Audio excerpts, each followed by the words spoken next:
But there was something unique about that farm when it came to the elements. There were two things that dramatically impacted us every single year. During the summer, it was electricity. Now, for whatever reason, that farmhouse was situated on that mountain in just such a way where it seemed to attract lightning from every angle. My father actually ended up putting lightning rods on the house, but it attracted more lightning, but at least it grounded it, instead of coming in playing around on water pipes and what have you. It's pretty frightening. In the winter, it was snow, and it was cold. A lot of people don't realize it, but just within sight was the top of Mount Washington, which is considered at times to be the coldest place on the planet. They say temperatures reach so far below the norm that it's unbelievable because of the way the wind whips around the top of the mountain, I gather. But on our mountain, it was pretty cold. And I remember, for example, in the evening, my dad would stoke up the furnace with wood and the kitchen stove and everything else that we had. There was no electricity, so we were totally dependent upon wood and coal, and primarily wood. But he'd stoke up everything and get it really hot. And while he was doing that, we would heat bricks on the top of our kitchen stove that my mom used to cook.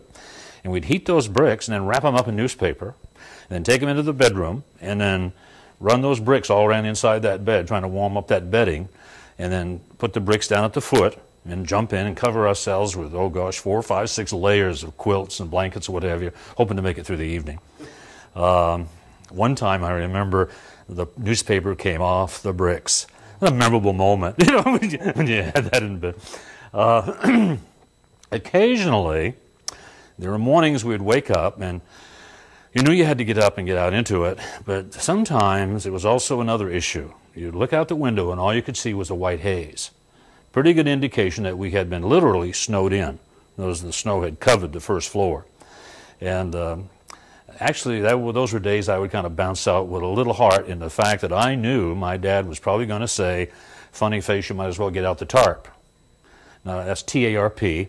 And what that was is a big piece of tarpaulin, canvas, that we had cut out in a circle. And I was permitted to crawl out the attic window onto the first story of that brown garage-like structure we spoke of. And they'd pass the tarp to me, and I would unfurl it and whip it out into the snow like a fishnet, which allowed me to jump off the roof into the tarp, which kept me from sinking out of sight in the snow. And then my dad would throw me a snow shovel, and I would dig my way down to the base of the door, and he would come out, and we'd spend the rest of the day shoveling the 60 yards approximately down to the main road. A lot of work. Now, sometimes from that vantage point, and with the fact that the crystal radio that we managed to acquire was letting us know that the county plow was not going to make it through. So there's no point in shoveling your way to the road. You're not going to go anywhere anyway. So we let Mother Nature participate in some of that. On those days, we had plenty to do. There was chores inside the house, in the cellar, out in the barn, in the garage, and what have you. And they were all connected so we could get from one to the other comfortably. And we would work, and I'd enjoy the company of my dad, knowing that sometime in the afternoon, usually around 4:30, he would say, well, funny face, I guess we've done enough work. Do you want to do a puzzle? I'd say, yes, sir. And he said, well, let's go get one.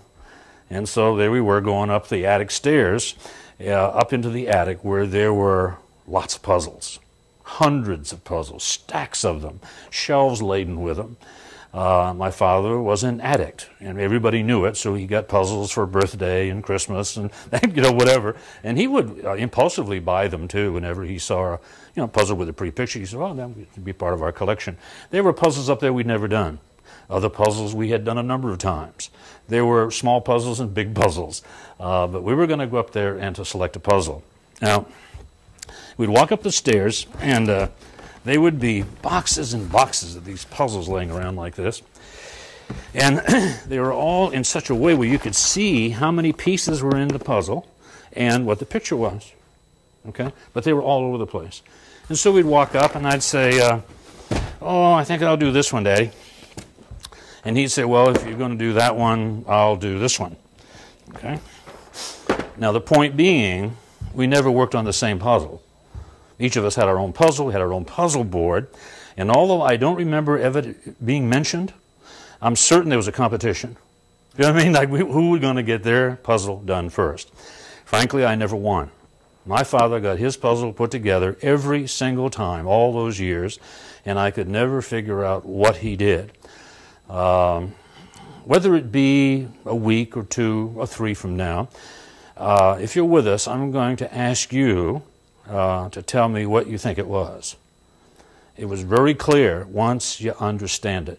You know, sometimes I think there's a message in that somewhere that, all around us are answers, keys to successful functioning that we often can spend a lifetime overlooking. I mean, you're talking, I was at that time probably 9 and 10 and 11, 12 years old in those years. And it wasn't until 1979, okay, that's a long time, in the second seminar that I did professionally, that I recognized, I realized what he had been doing. And boy, did it make a difference, not only in my career, but in the careers of a lot of other people.